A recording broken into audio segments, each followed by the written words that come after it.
As we saw in the first lecture, Jesus did not establish a set of Christian institutions, and with the exception of the statement to Peter as the rock upon which the church will be built, he did not really establish a variety of offices, or at least not clearly and directly.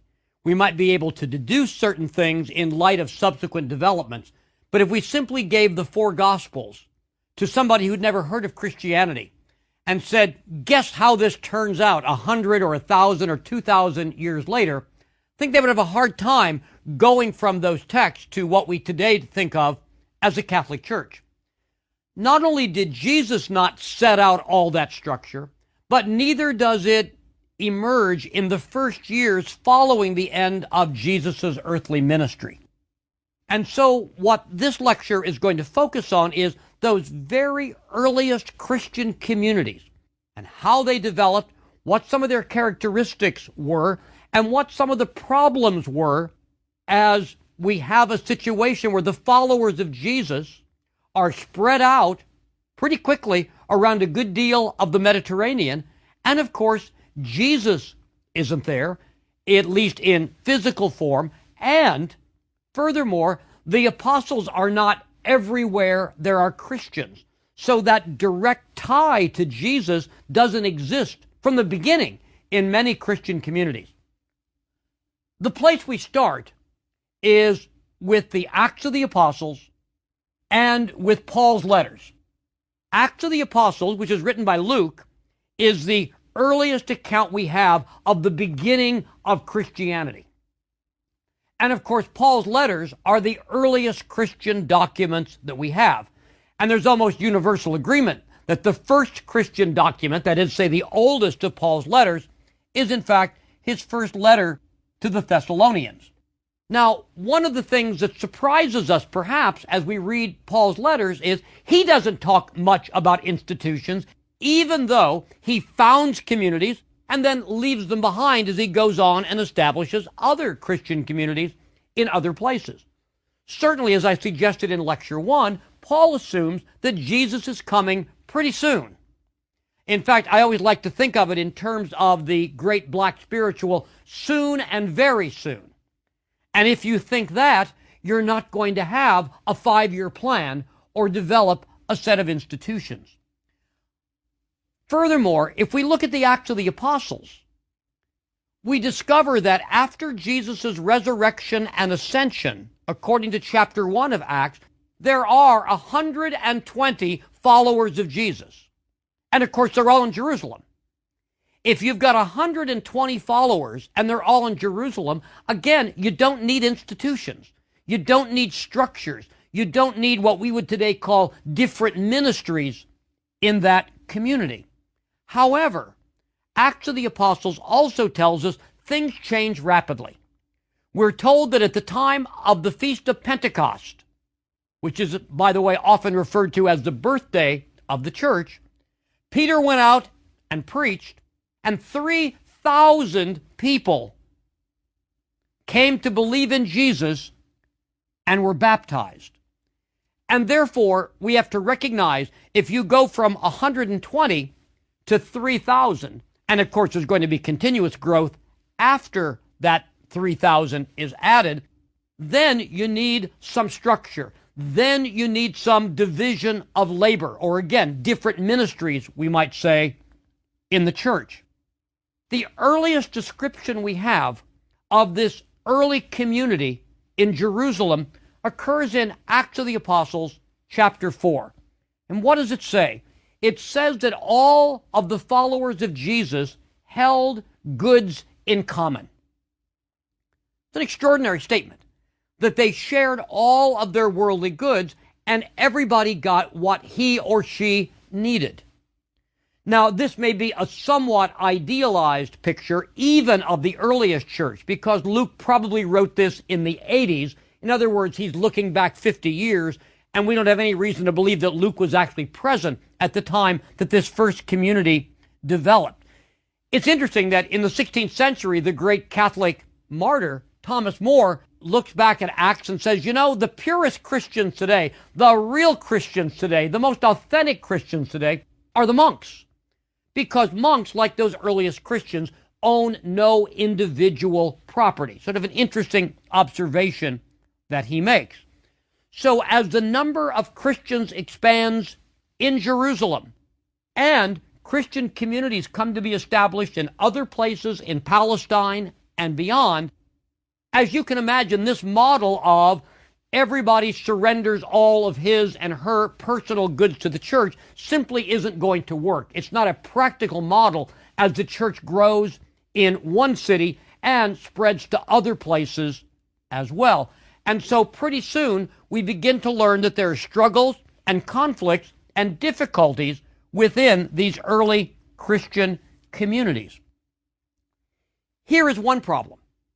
There were some Jews, and remember, all the earliest Christians, all the apostles, all of this 3,000, if you will, are Jews. That some Jews were what we would say Hellenized. That is to say, they knew Greek. That means they had read some of the pagan Greek literature, perhaps Plato or whatever. And very often they were at odds with those Jews who were not Hellenized. And so there was a conflict because one group of these Jewish followers of Jesus that was Hellenized, another group not. One group says, gosh, you guys are getting a better deal than we are. You're being treated better than we are. And so we learn in Acts of the Apostles in chapter 6 that there was a decision to appoint 7 men, in fact, all Hellenized Jews, including, by the way, one Greek who had converted to Judaism and therefore had undergone circumcision, to take care of the common property, to get all that stuff sorted out. In addition to trying to make sure everybody gets his or her fair share of the common property, this idea of appointing these 7 men also relieved the apostles of the job of, I suppose I exaggerate, but only slightly, delivering a bag of groceries to Mrs. Somebody down the street, so that they could get on with the job of preaching and teaching, which is primarily the way the apostles came to think of themselves. Interestingly, one of these 7 men who were chosen for this job, this ministry in the church, was a guy named Stephen. And Stephen becomes a sort of thorn in the side of the Jewish authorities. And therefore, we're told he is the first Christian martyr.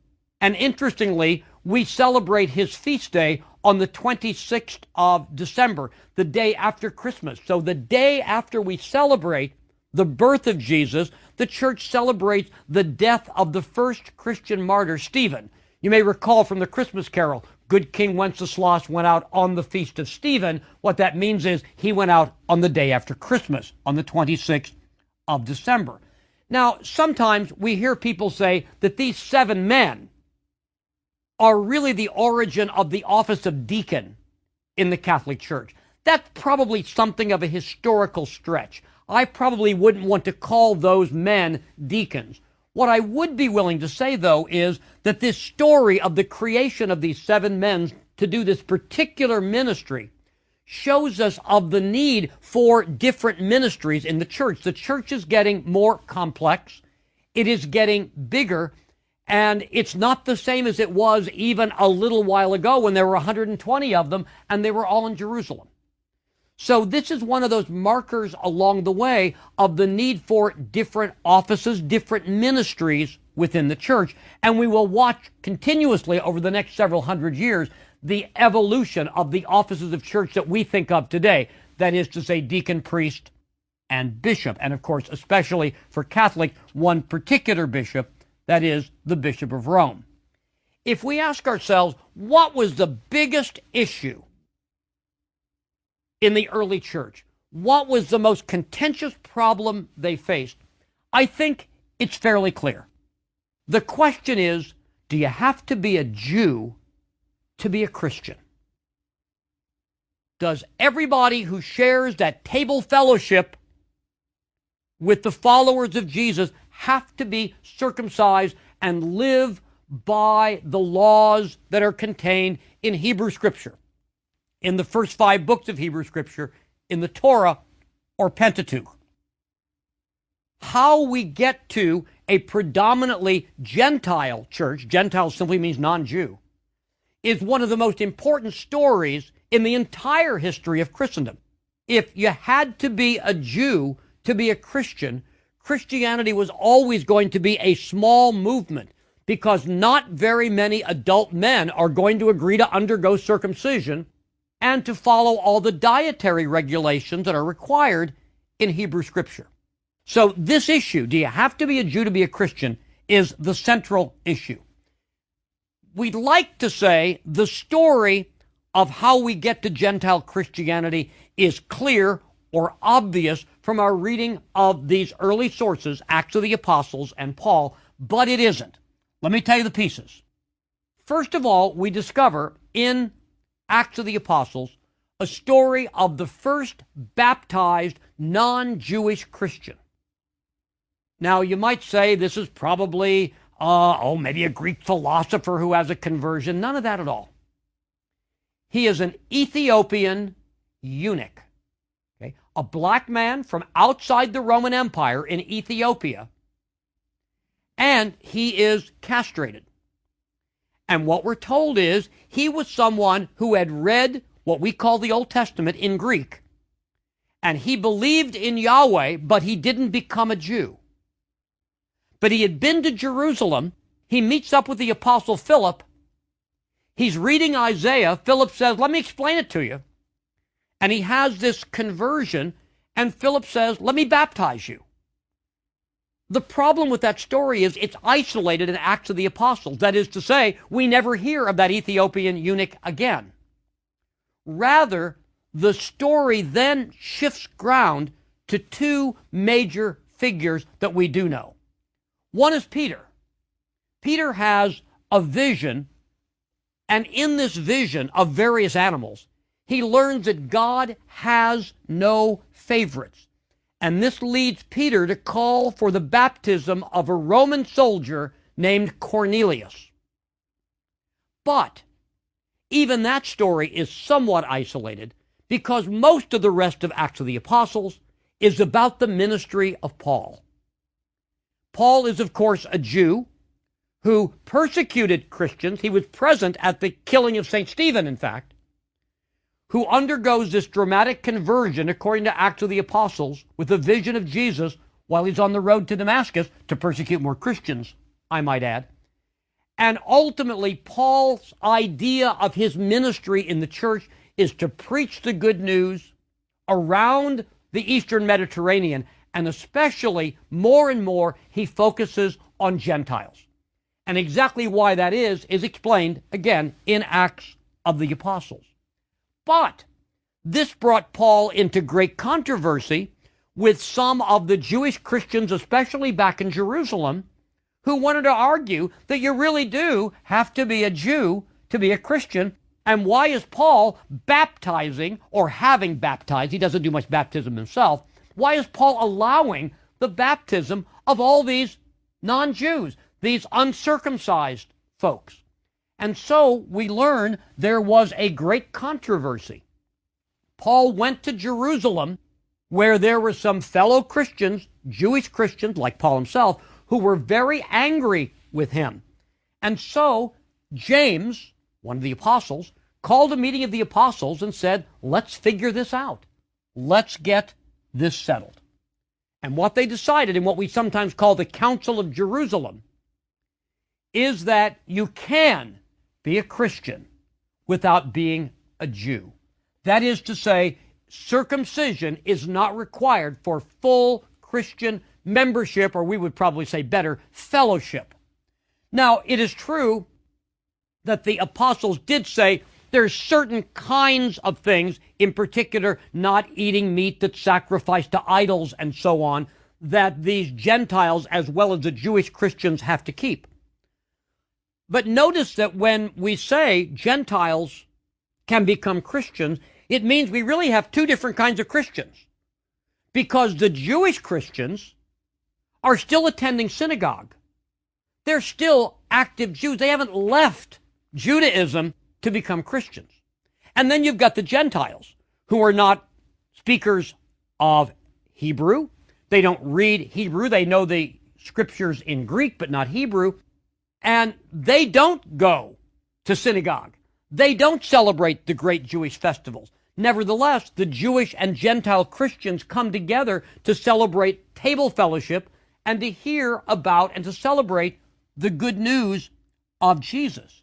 So, to say the least, whatever Paul had been largely responsible for, there were some real difficulties. And even with this agreement of the so-called Council of Jerusalem, the controversy didn't end. For example, it seems, from what Paul tells us, that Peter sort of, well, shall we say, backslid on this issue. That at one point he was in favor of baptizing Gentiles, and then he seemed to have withdrawn from that. And Paul's pretty mad at Peter, and says so, by the way, in his letter to the Galatians. Now, very often we hear it said that Paul is really the founder of Christianity. That is to say, a religion separate from Judaism with its own teachings and institutions and practices. But that really isn't a fair way to describe Paul, because Paul never left Judaism. Paul always saw himself as a Jew. He was critical of many practices of Judaism in his own day. But he didn't say, I'm no longer a Jew, I'm now a Christian. So we have to be very careful when we talk about Paul as the founder, or sometimes he's called, if you count Jesus, obviously, the second founder of Christianity. We have to be very careful with that kind of language. Let's talk about Paul's ministry, because certainly it's what we know the most about in the early church, because we have not only an account of it narratively in the Acts of the Apostles, but we have the letters of Paul as well. He established these communities in Asia Minor, in what's now Turkey, and in what's now the nation of Greece, in Thessalonica, in Corinth, and in other places. And with these communities, because he established them and then moved on, there seem to have been some rudimentary structures. But we don't know much about them, except from sort of mentions of them almost accidentally in the various letters that Paul wrote. We also need to realize that when Paul was preaching, he was preaching, I guess we should say, Paul's version of the good news, Paul's version of the gospel. We all know, even within the Catholic Church, you could go to hear one sermon of the day, and then you could go across town or across the nation or across the world and hear another Catholic priest giving a sermon on the same text, and they'd be very different sermons. In fact, on the surface, they might even seem not to fit together very well. We need to remember there were different versions of the good news. We know the most about Paul's because we know so much about him compared to other early Christian preachers. But for example, we don't even know anything about the identity, let alone the ideas, of whatever person or persons founded the Christian community in Rome. So we're going to have to stick with Paul because we know some things about Paul's version of the good news. When Paul left, he very often later on got news either directly from one of these communities or from somebody telling him about one of these communities that there were certain kinds of problems and disagreements and whatever. And that's generally what sparked Paul to write his letters. Virtually all of his letters, except for the letter to the Romans, were written to communities that he'd established, and therefore that he had some real care for, and he was often grieved to hear there were things going on that he didn't like. Now, before we get too comfortable with the letters of Paul, let me make life a little bit more complicated. Some of the letters that are attributed to Paul, some scholars today don't think were written directly by Paul. Especially a letter like Ephesians or the first letter to Timothy are often seen by scholars as written a generation later than Paul. Paul dies in the mid-60s in Rome, same time as Peter. And therefore, these letters seem to show a more advanced form of community development and structure than the other letters of Paul. And so scholars argue they're written in Paul's name by people who are following Paul and perhaps speaking for Paul, people who are perhaps saying to themselves, if Paul were here today facing this problem, looking at this issue, this is how he would respond. Okay? But nevertheless, there's some controversy whether Paul wrote all of the letters of Paul. That makes things a little bit more complicated. Now, let me take a little bit of time out from this discussion of the structure of the church that we're going to find in Paul's letters to say something about what I think is the most underutilized part of Paul's letters. In several of Paul's letters, which we know were copied by a kind of secretary or scribe, so that they weren't actually written down and sent in Paul's hand, that Paul nevertheless attached a personal note in his own handwriting at the end. Now, of course, we don't have any of those manuscripts anymore, but we can tell when, in fact, sometimes Paul says, the following words I'm writing with my own hand. And we ought to pay special attention to those little notes. Also, at the beginning and end of his letters, Paul very often sends greetings. He talks about who he's heard from and heard about lately, and we get a lot of names and a lot of sort of incidental information about these early communities. And so I think very often we jump to the sort of theological substance of Paul's letters and don't recognize the value of, if you will, the edges of Paul's letters, the beginnings and the end. Let me give you some examples. First letter to the Corinthians, Paul tells us that he's heard about some problems in the Corinthian church, and he's heard about them from Chloe's people. Now, we know that these early Christians worshipped in houses, and presumably this group worshipped in the house of Chloe, and Chloe was, in some sense, a kind of person of authority or leadership or whatever. Well, of course, Chloe's a woman's name. We need to recognize that she was a female leader, perhaps, of that church. We also learn, as I said, a lot of interesting details. We find out at the end of 1 Corinthians that Paul dedicates a lot of his time as he travels around and, again, converts many Gentiles to getting a collection of money to send back to Jerusalem, a collection that ultimately he takes back himself. We learn at the end of the letter to the Philippians that even some members of the Roman emperor's household have become Christians. In the letter to the Romans, Paul talks about, and this is the word he uses, a deacon named Phoebe, again, a female name, and he calls her his benefactor. So it's very interesting as we just get these little bitty pieces and glimpses and try to imagine what it's like to be an itinerant preacher traveling around, establishing communities, mixed communities of Jews and Gentiles. And we learn a little bit about leadership, a little bit about the fact that lots of different sorts of folks apparently were leaders of these various communities. Now, of all of the letters that tell us about the issues, the problems that face these early Christian communities, to me, the one that's most revealing is Paul's first letter to the Corinthians. So I want to spend a little bit of time with it and look at that letter, because I think we're going to see, obviously, situations unique to the Corinthian community, but also from it we can imagine that these kinds of problems existed many different places where Christians were established. So what are the issues that Paul raises in 1 Corinthians? First of all, he makes it very clear at the very beginning, he has heard that they're fighting with one another. There are divisions. There are different versions of the good news, different versions of the gospel, because after Paul came, other itinerant preachers passed through, and they talked about Jesus in somewhat different terms than Paul did. And folks are saying back in Corinth, well, I'm for this version. I like this version better.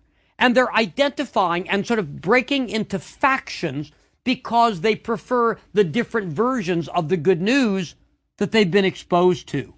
And Paul very carefully and very powerfully condemns that kind of division. Now, of course, we know the next 1900 plus years, we're going to see many divisions within Christianity. I mean, many divisions, as we know, whether it's between Catholics and Orthodox or Catholics and Protestants or the ones that happened before all of those things.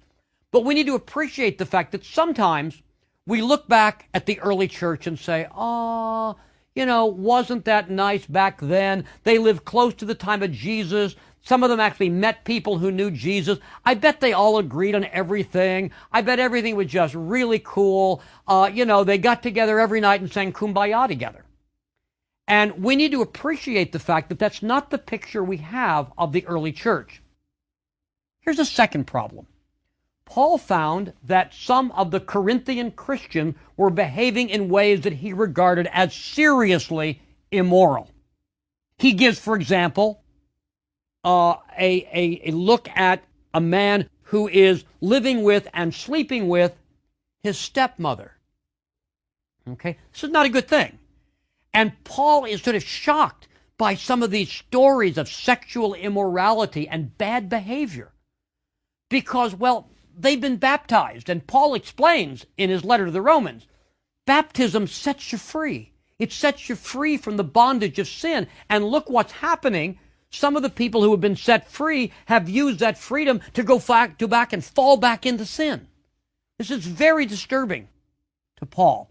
That, in other words, this community of Christians isn't a community of just, pious, holy people every minute of every day.